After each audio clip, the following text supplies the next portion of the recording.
आपका स्वागत है हमारे चैनल लर्न बायो इजीली में, जहां पर हम पढ़ाएंगे आपको बायो के सभी टॉपिक इन डिटेल।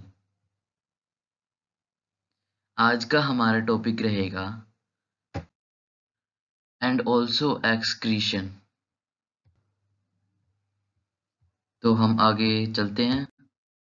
तो हमारा पहला क्वेश्चन है, what do you mean by life process? The basic function perform by living organism to maintain their life on this earth are called life process.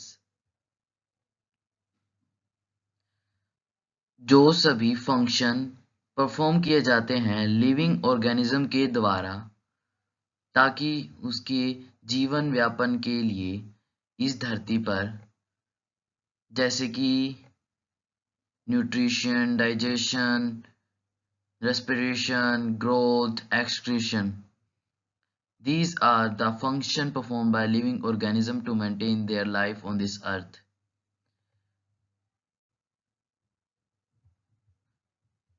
The next slide. Our next question is, what do you mean by nutrition? The whole process from which an organism obtains its food. It is of two types, autotrophic nutrition and heterotrophic nutrition. Nutrition type. They are of two types, autotrophic and heterotrophic. Autotrophic nutrition.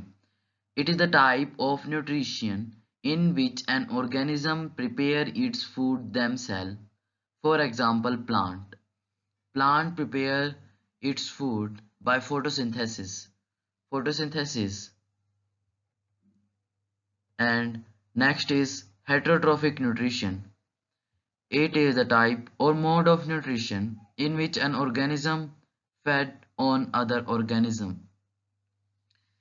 Heterotrophic nutrition वो type है जिससे कि organism दूसरे जानवर पर depend रहता है अपने भोजन के लिए। For example animal, human beings and decomposer and micro organism.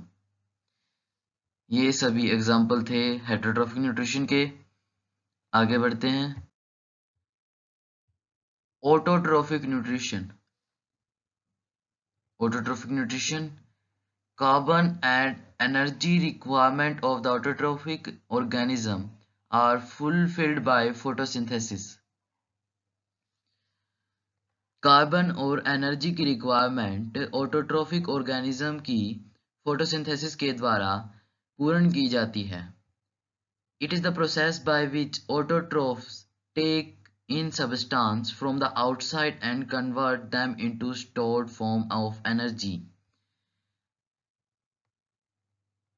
This material is taken in the form of carbon dioxide and water, which is converted into carbohydrate. In the presence of sunlight and chlorophyll, carbohydrates are utilized for providing energy to the plant. The carbohydrates which are not used immediately are stored in the form of starch, which serves as the internal energy reserve, to be used as when required by the plant. A somewhat similar situation is seen in us, where some of energy derived from the food we eat is stored in our body in the form of glycogen. इस पूरे paragraph का सार यह है कि photosynthesis के द्वारा कैसे कार्बन डाइऑक्साइड एंड वाटर ली जाती है और इनकी रिएक्शन होती है सनलाइट के प्रेजेंस में इन क्लोरोफिल, जिससे कि ग्लूकोज बनता है, ऑक्सीजन निकलती है और वाटर निकलता है इन प्लांट। ये दे रखा है रिएक्शन कैसे, CO2 plus H2O in the presence of sunlight in chlorophyll gives glucose C6H12O6 plus O2 plus H2O.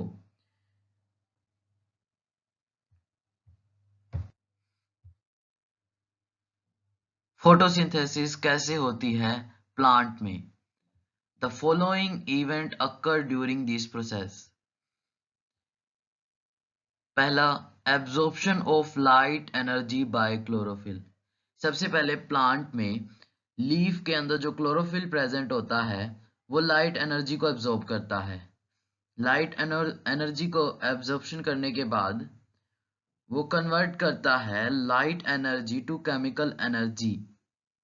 सबसे पहले conversion of light energy to chemical energy, उसके बाद उसी टाइम उसी सनलाइट से splitting of water molecules into hydrogen and oxygen। splitting यानी water का टूटना हाइड्रोजन एंड ऑक्सीजन में। तीसरा reduction of carbon dioxide to carbohydrate. Carbon dioxide है उसका रिडक्शन होता है in the presence of sunlight in chlorophyll which give carbohydrate यानी कि ग्लूकोज C6H12O6। जैसे कि हम देख पा रहे हैं इस पिक्चर में कैसे सनलाइट पड़ रही है लीफ पे, लीफ एब्जॉर्ब कर रही है कार्बन डाइऑक्साइड को और रिलीज कर रही है ऑक्सीजन को, और वाटर सोयल से ले रही है। आगे हम इसको डिटेल में पढ़ेंगे। Next topic is cross section of leaf.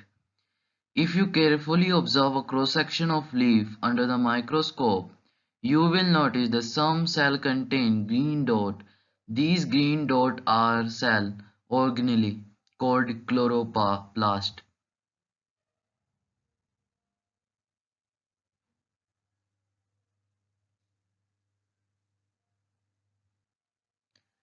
which contain chlorophyll. Here we observe an image that chlorophyll are there when we observe it under microscope. Our next topic is sources of raw material and energy required by plant to do photosynthesis. First one is carbon dioxide from atmosphere, water from soil, nitrogen from soil and environment, sunlight from atmosphere, minerals from ground, soil and food. And next thing is energy. The green plant contains chloroplast which trap solar energy and convert the light energy into chemical energy form of energy. Example that ATP adenosine phosphate. Here is mistake. ATP full form is adenosine triphosphate. The whole thing is that जो green plant के द्वारा chloroplast में energy convert की जाती है वो light energy to chemical energy होती है जो कि एटीपी की फॉर्म में स्टोर की जाती है। एटीपी की फुल फॉर्म एडिनोसाइन ट्राइफॉस्फेट। जैसे कि हम देख पा रहे हैं सनलाइट पड़ी लीफ पर, कार्बन डाइऑक्साइड एब्जॉर्ब की जा रही है, ऑक्सीजन रिलीज की जा रही है, वाटर सोयल के प्लांट के द्वारा वाटर सोयल से एब्जॉर्ब किया जा रहा है।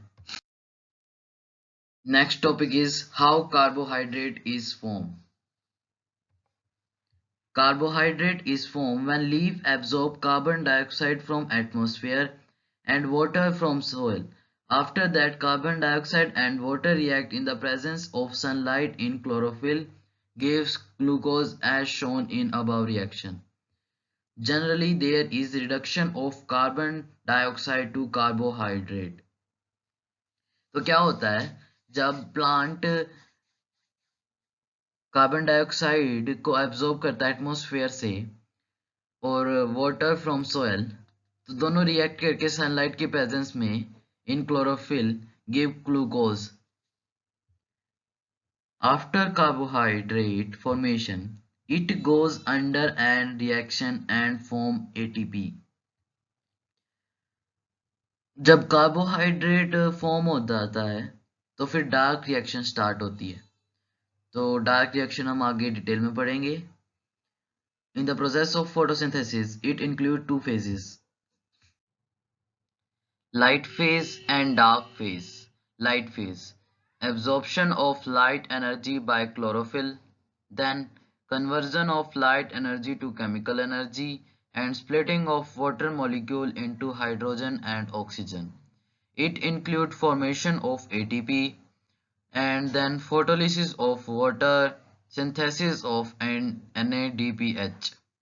Here photolysis of water. Here photolysis mean the breakdown of water by light, known as photolysis of water. Here we can observe that light fall on leaf and light absorbed by chlorophyll, and then H2O is splitted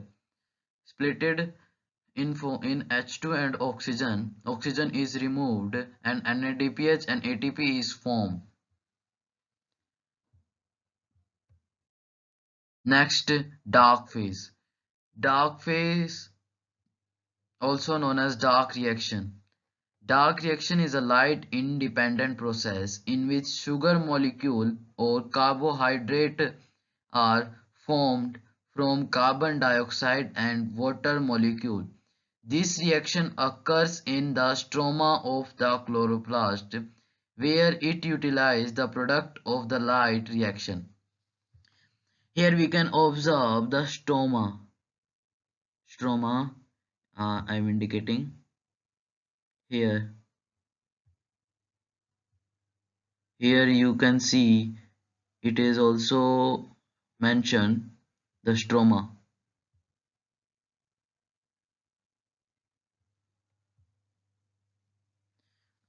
After that, also known as reduction of carbon dioxide to carbohydrate. We can also see that dark reaction can be done in night also, and there is no requirement of light. That's why it is light independent. After that, exchange of gases by plant, कि कैसे gases का exchange किया जाता है पौधों के द्वारा. Through diffusion, exchange of gases take place by stomata. ये जो स्ट्रक्चर आप देख रहे हैं ये स्टोमेटा है. ये स्टोमेटा है.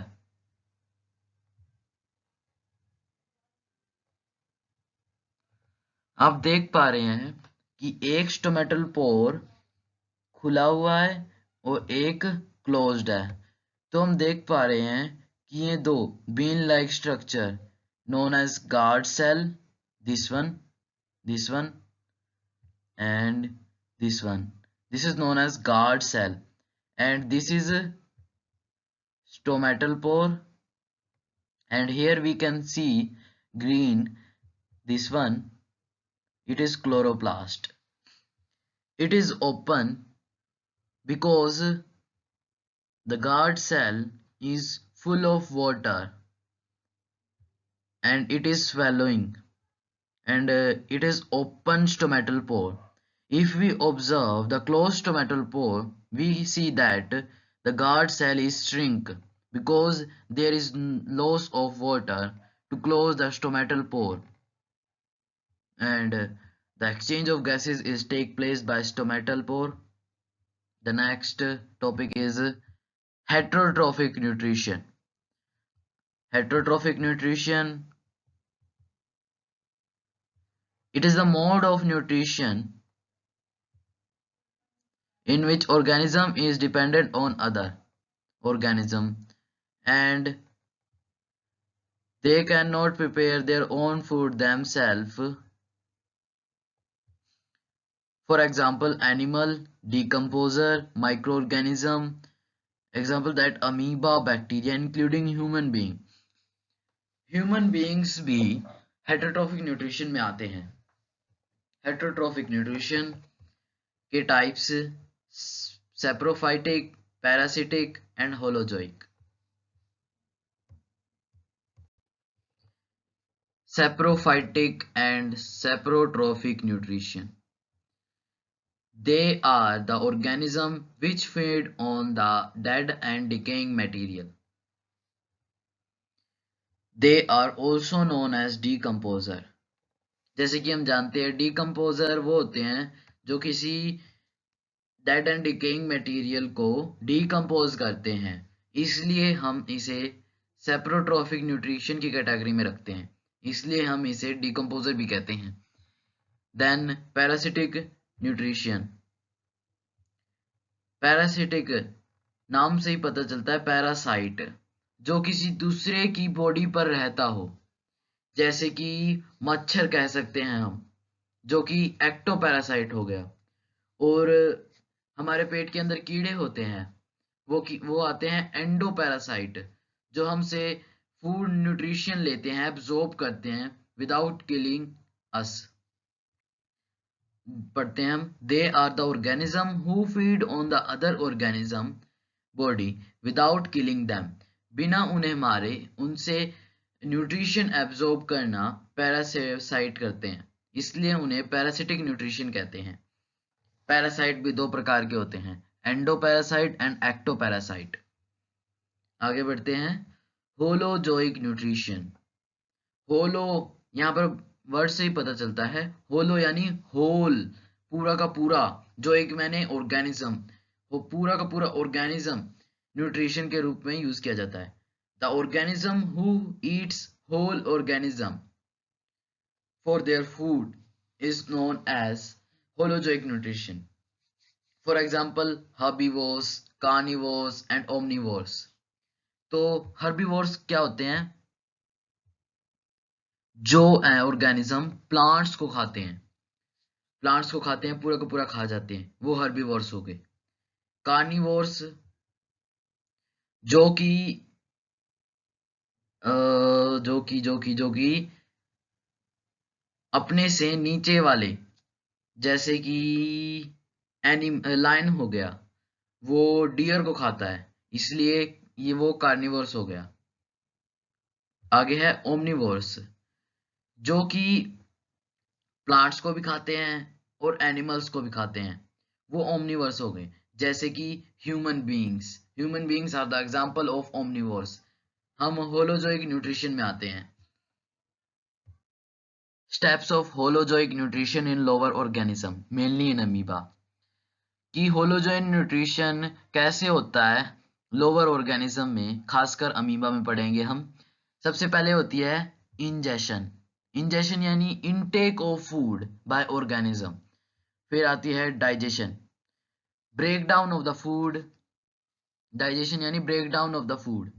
फिर आती है एब्जॉर्प्शन, जो फूड ब्रेक डाउन हुआ है उसमें से प्रोटीन अलग, फैट अलग, मिनरल्स अलग, न्यूट्रिएंट्स अलग, वो एब्जॉर्ब किए जाते हैं, absorption is known as. Then assimilation, जो सभी चीजें, एनर्जी, न्यूट्रिएंट्स, मिनरल, प्रोटीन जो एब्जॉर्ब किए गए हैं, उनको यूज किया जाता है सेल्स के द्वारा और ऑर्गेनिज्म के द्वारा। फिर ईजेशन, का मतलब होता है जो वेस्ट मटेरियल बच गया उसको बाहर निकालना बॉडी से, is known as egestion by organism. जैसे कि हम देख पा रहे हैं अमीबा में, अमीबा के आगे एक फूड पार्टिकल है, और धीरे धीरे उसको एनगल्फ करने के लिए आगे बढ़ता है और सूडोपोडिया बनाता है, और थोड़ी देर में वो उसको एनगल्फ कर लेता है और फूड वैक्यूल बनाता है जिसके अंदर फूड होता है। तो उसको फिर डाइजेशन करता है और फिर बाद में अमीबा उसको यूज करता है और बाहर निकाल देता है वेस्ट मटेरियल को। ये इम्पोर्टेंट टॉपिक है, पूछा जा सकता है कि अमीबा में क्या क्या स्टेप होते हैं होलोजोइक न्यूट्रिशन के और डाइजेशन के। Nutrition in higher organism mainly human being. Alimentary canal of man, ये एलिमेंट्री कनाल क्या है? एलिमेंट्री कनाल बक्कल कैविटी से स्टार्ट होकर एनस पर खत्म होती है। बक्कल कैविटी से ईसोफेगस, से स्टमक, से ड्यूडेनम, से स्मॉल इंटेस्टाइन से लार्ज इंटेस्टाइन से रेक्टम, से anus, is known as alimentary canal. इस पाथ को, पूरे पाथ को एलिमेंट्री कनाल कहा जाता है। तो न्यूट्रिशन इन हायर ऑर्गेनिज्म कैसे होता है? सबसे पहले फूड इनटेक किया जाता है, फिर वो ईसोफेगस से होते हुए स्टमक में पहुंचता है, स्टमक से फिर इंटेस्टाइन में, इंटेस्टाइन से फिर डाइजेशन पूरा होके फिर लार्ज इंटेस्टाइन में पहुंचता है, लार्ज इंटेस्टाइन में बाकी सभी बचे हुए न्यूट्रिशन को एब्जॉर्ब किया जाता है और वाटर को एब्जॉर्ब किया जाता है और रेक्टम में स्टोर करने के बाद एनएस से इजेक्ट कर दिया जाता है यानी एक्सक्रीट कर दिया जाता है, also known as excretion. Next, digestion in a human being. Ingestion, food enters through buccal cavity. This is buccal cavity, जिसे हम माउथ भी कहते हैं, where salivary gland is present, which releases digestive enzyme.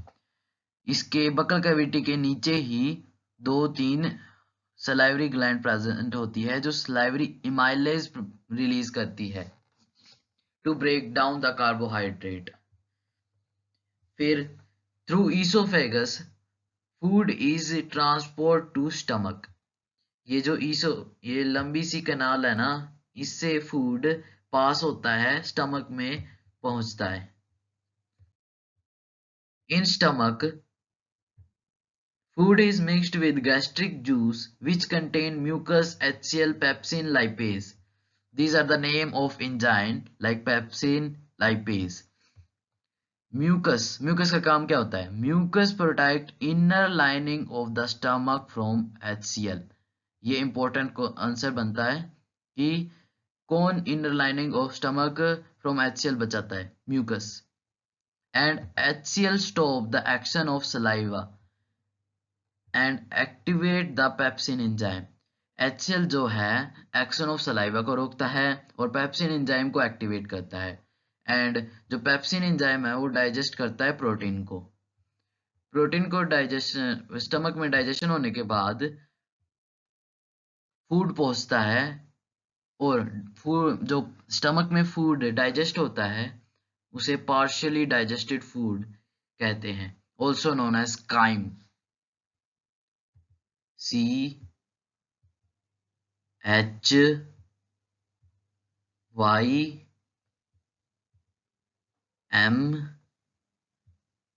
and E, also known as chyme. Partially digested food is known as chyme. Here it is written, in small intestine, 3 digestive enzyme mixes with partially digested food, chyme. It is written chyme. जो digestive enzyme होते हैं वो कौन कौन से होते हैं? एक तो पैनक्रियास से निकला हुआ पैनक्रियाटिक जूस, बाइल डक्ट के द्वारा बाइल जूस और interstitial juice. In small intestine, small villi are present which absorb the nutrients from the digested food. जो स्मॉल इंटेस्टाइन के अंदर जो विलाई होते हैं ना वो एब्जॉर्ब करते हैं न्यूट्रिएंट को फ्रॉम द डाइजेस्टेड फूड। और लाइपेज एंजाइम ब्रेक डाउन करता है फैट इनटू फैटी एसिड। ये इंपॉर्टेंट टॉपिक आंसर हो गया, lipase enzyme break down the fat into fatty acid. Next topic is large intestine. Large intestine contain the long tube-like organ that is connected to the small intestine. Small intestine से connect होता है यहाँ से to the small intestine at one end and the anus at the other. यहाँ पर एक and हो गया लार्ज इंटेस्टाइन का और ये लास्ट एंड हो गया एनस, ये वाला। दूसरा कलर ले लेते हैं, ये वाला, ये अदर एंड हो गया जिससे कनेक्ट होती है large intestine. The large intestine has 4 part, caecum, colon, rectum and anal canal. एक तो ये रेक्टम हो गया, ये कोलम हो गया और ये सीसम और ये anal canal. Partially digested food moves through the caecum. ये जो सीसम है ना यहाँ से होता हुआ कोलन तक पहुंचता है। कोलन तक पहुंचने के बाद यहाँ पर फिर वाटर एब्जॉर्ब और इलेक्ट्रोलाइट्स आर रिमूव्ड, जो यूजफुल होते हैं।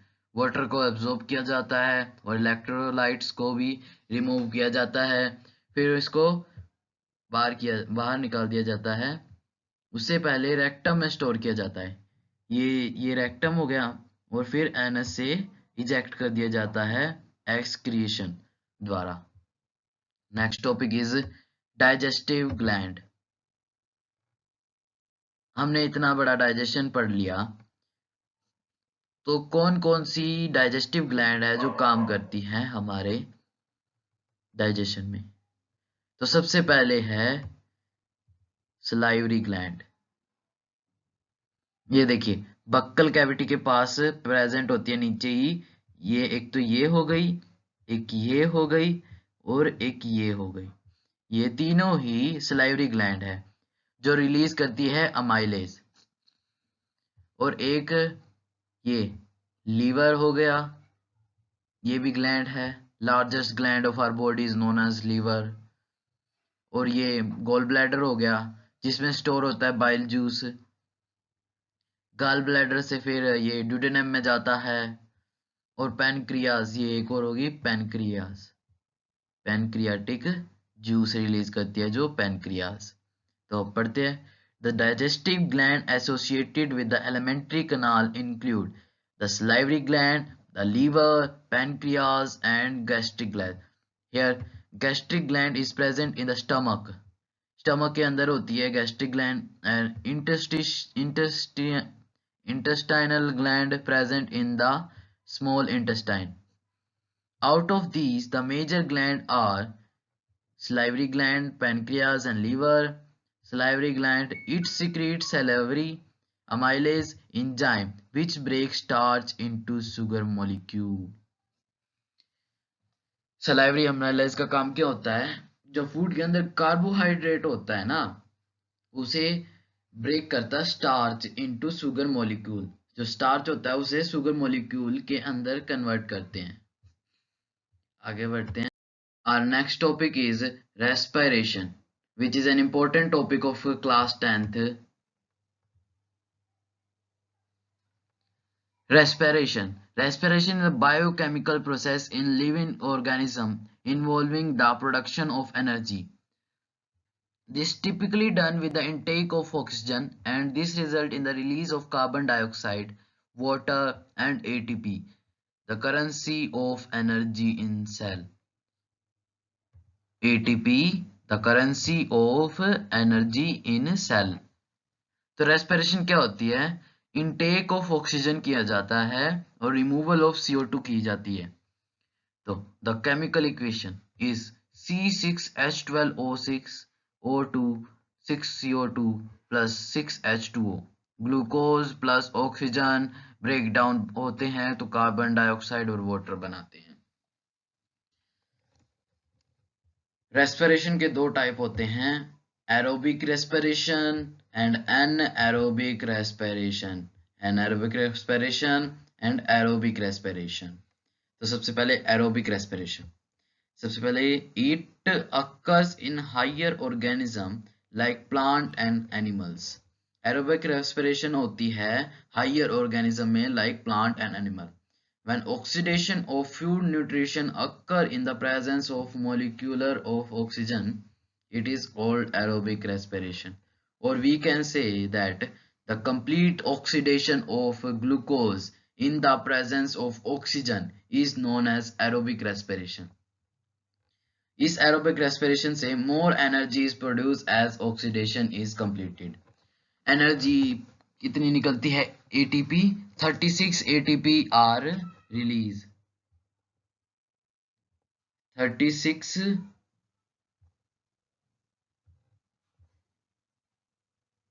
ATP are formed. Then anaerobic respiration, it occurs in lower organism like bacteria and yeast. When oxidation of nutrients occur without the utilization of molecular oxygen, it is called anaerobic respiration. तो सीधी सी बात है, anaerobic respiration क्या होता है?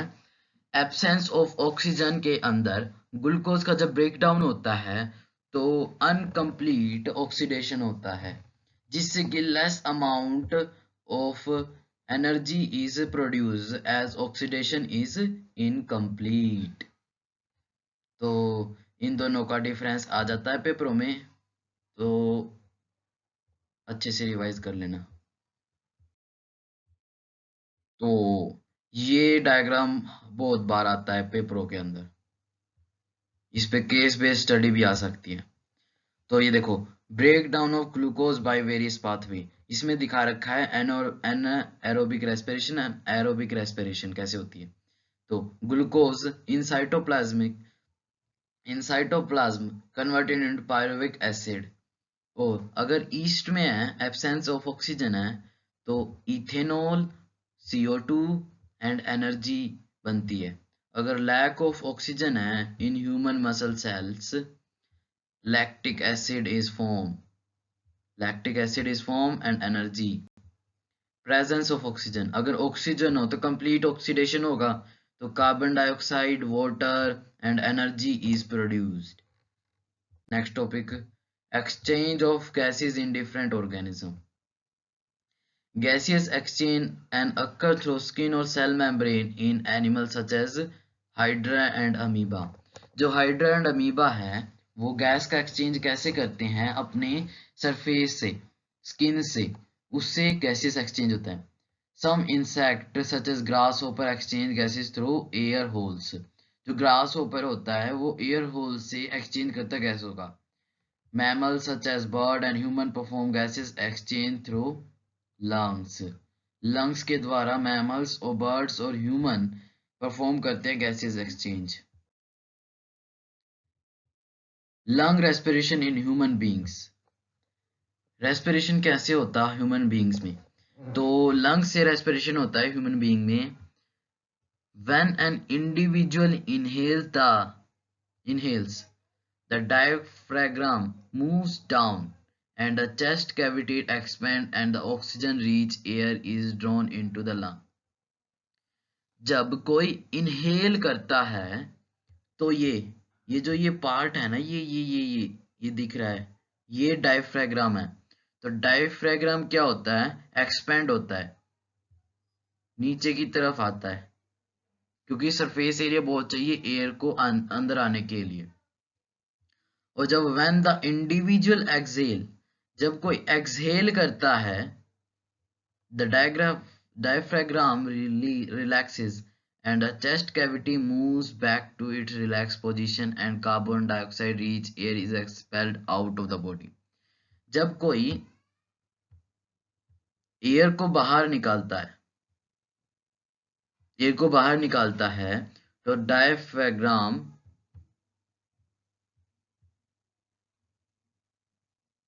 ऊपर की तरफ उठता है, जिससे कि कम सरफेस हो तो सारी हवा बाहर जा सके। ये एल्विलाई है, also known as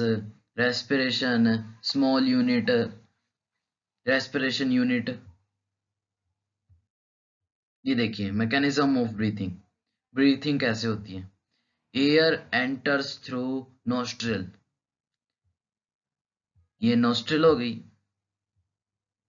and reaches to trachea, ये ट्रैकिया हो गया, नोन एज विंड पाइप, जिसे विंड पाइप भी कहते हैं, and then reaches to bronchiole present होते हैं यहाँ पर, ये ऐसे स्ट्रक्चर जो कि आगे ब्रांच बन जाती है, and then alveoli which is unit of respiration. मैंने पीछे वाली स्लाइड में बताया था एल्विलाई क्या है, which is the unit of respiration. तो ये पढ़ते हैं इनहेलेशन एंड एक्सहेलेशन का difference. The muscle of diaphragm contract, अगर हम इनहेल करते हैं तो ये देखो डायफ्राग्राम कॉन्ट्रैक्ट मूव्स डाउन और the diaphragm goes downward and become flat, और ये पूरी तरह फ्लैट हो जाता है ऐसे। द रिब्स मूव अपवर्ड, और रिब्स ऊपर की तरफ उठ जाते हैं, जिसे हम छाती चौड़ा भी होना कहते हैं। एक्सहेलेशन क्या है, the muscle of the diaphragm relax, ये जो डायफ्राग्राम है ना, ये ऊपर की तरफ उठ जाता है, रिलैक्स हो जाता है यानी कि। और चेस्ट की ये जो रिब्स हैं ये भी रिलैक्स हो जाती हैं and becomes dome shape. Diaphragm goes upward and become dome shape. The ribs move downward and inward. Exhalation के दौरान डाउनवर्ड और इनवर्ड जाती है। आगे, ट्रांसपोर्टेशन इन प्लांट। ट्रांसपोर्टेशन कैसे होता है प्लांट के अंदर, पौधों के अंदर ट्रांसपोर्टेशन कैसे होता है? Transportation of water and mineral and food is done by xylem and phloem. Xylem transport water in plant. xylem पानी को पहुंचाता है प्लांट के अंदर अलग अलग पार्ट्स में। phloem transport food in plant to the other parts of the plant. Plant के अंदर phloem ट्रांसपोर्ट करता है food other parts of plant में। इंपॉर्टेंट, ये बड़ा इंपॉर्टेंट टॉपिक है, ये एमसीक्यू में पूछ लिया जाता है या कोई वन वर्ड क्वेश्चन आ जाता है, केस स्टडी में आ जाता है। ये पूरा का पूरा इंपॉर्टेंट है कि ट्रांसपिरेशन क्या है।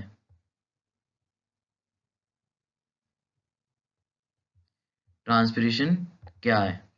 The evaporation of water. Evaporation होता है वाटर का from the surface of the aerial parts of the plant. जो aerial part of the plant होते हैं उनका उनके सरफेस से पानी इवेपोरेट होता है ऑफ द प्लांट से is known as transpiration. or we can say evaporation of water from the surface of the plant is known as transpiration. ये एमसीक्यू में पक्का आएगा, कोई से भी सेट में आ सकता है। ये बड़ा इंपॉर्टेंट है, पिछले साल भी आया था ये। फिर transportation in human beings. In human beings, the circulatory system transports substance around the body using blood, heart, arteries, vein, and capillaries. The heart pumps blood, which carries oxygen and nutrients, hormones, and waste via the network of blood vessels.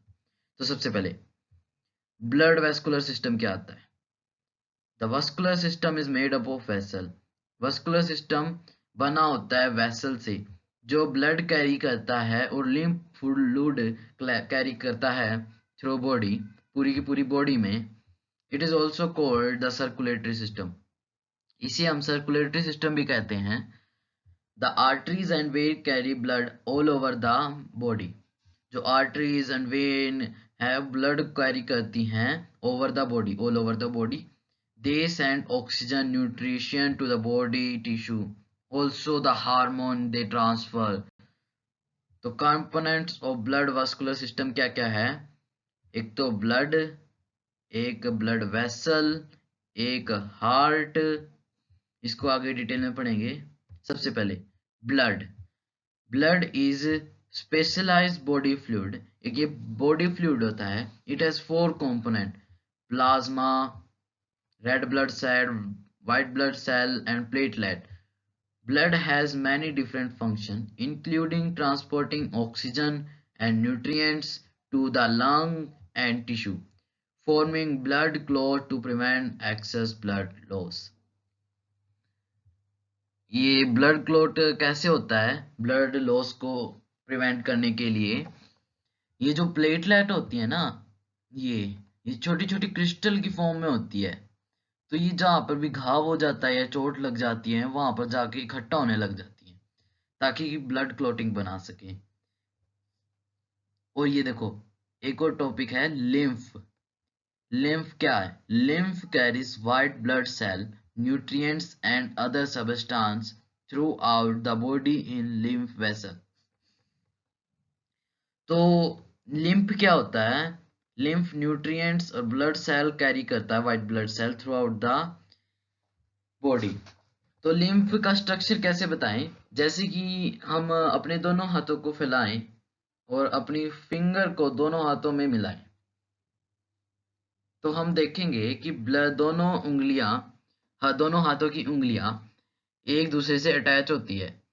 तो उसमें बीच में एक surface बनता है, जैसे कि ये दे रखा है, ये ऐसा सरफेस बनता है।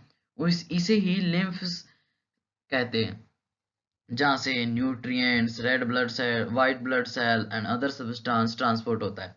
देखो ये जो वाइट वाइट दिख रहा है ना ब्लड वेसल्स के अंदर, ये लिम्फ है। तो आगे चलते हैं। आगे आता है ब्लड वेसल। ब्लड वेसल यानी कि वेसल का मतलब क्या होता है, कोई passage.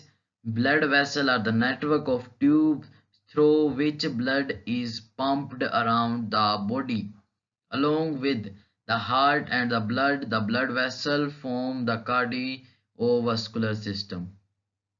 Here this cardiovascular, here cardio means related to heart, vascular यानी system, vascular यानी vessels का system. There are three main types of blood cell arteries. तीन मेन टाइप कौन कौन सी है? arteries, this one, arteries and veins and capillaries. तो artery क्या करती है? Artery carries blood pumped away from the heart to the organ.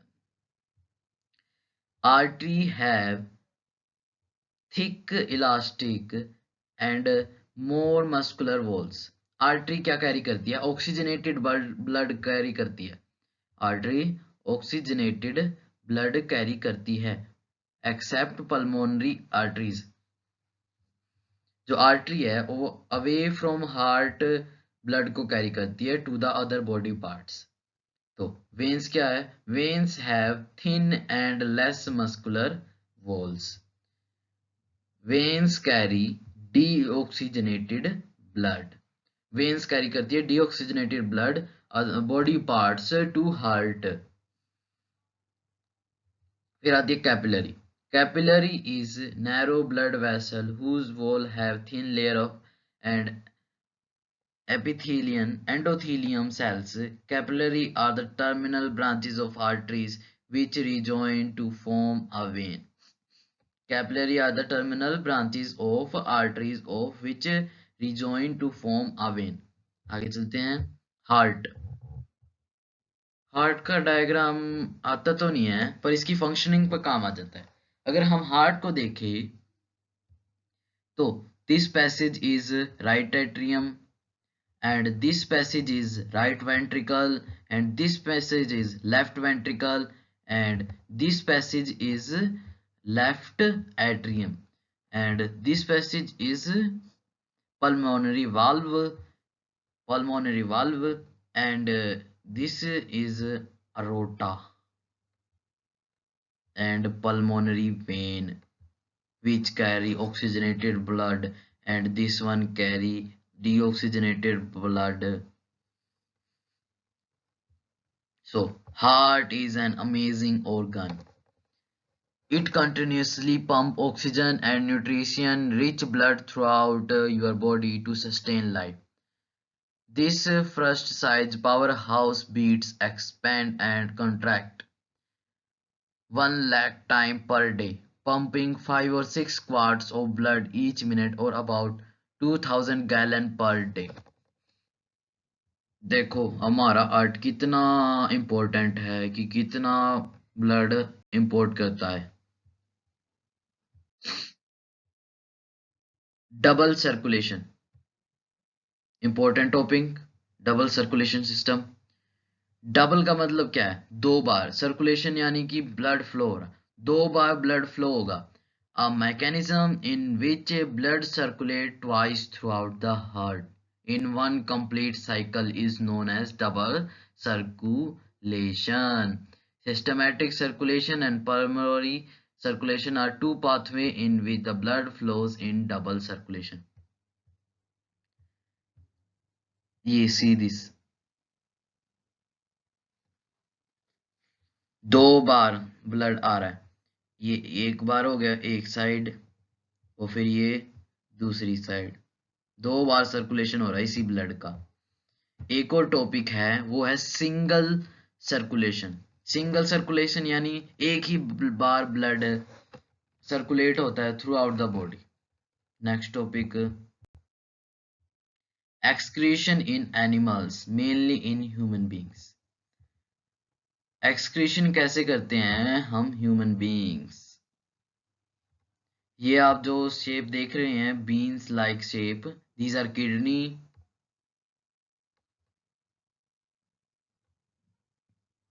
and this is a ureter, urinary bladder, and urethra.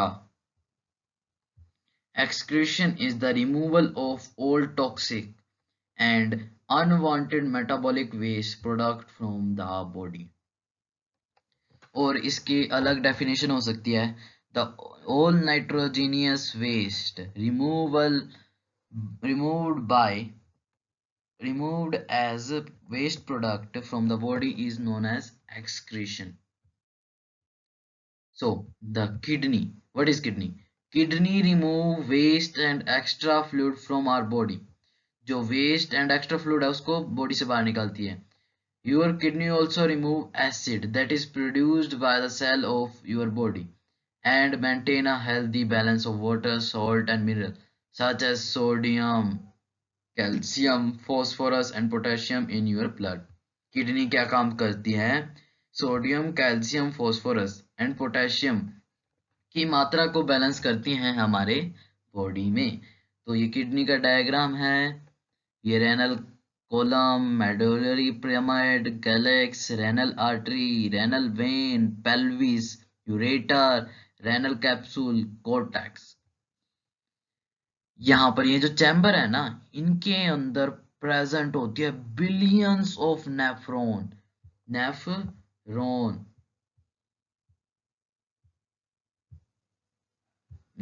Present होती है. ये देखिए, ये जो स्ट्रक्चर है ना, ये नेफ्रॉन का स्ट्रक्चर है. Billions of nephron are present in our kidney. What is nephron? A nephron is a basic structural and functional unit of the kidney. They are the microscopic structure composed of renal corpuscle and renal tubule. The word nephron is derived from the Greek word nephron, meaning kidney. There are about millions of nephron in each human kidney. Millions of nephron in each human kidney. तो हम देख रहे हैं blood यहाँ पर आता है, ये जो जगह है, और इसको कहते हैं बाउमन कैप्सूल. फिर यहाँ से होते हुए फिल्टर होता है खून, और इसमें से नाइट्रोजनियस बेस निकलता है और रिमूवल हो जाता है इसका. आगे चलते हैं. Thanks for watching. Subscribe channel are learn bio easily. और भी टॉपिक आते रहेंगे. आपका सभी का धन्यवाद जो भी मेरी वीडियो को देख रहे हैं. और टॉपिक को डिटेल में पढ़ने के लिए चैनल को सब्सक्राइब करें, लाइक करें, बेल आइकन को जरूर दबाएं. धन्यवाद.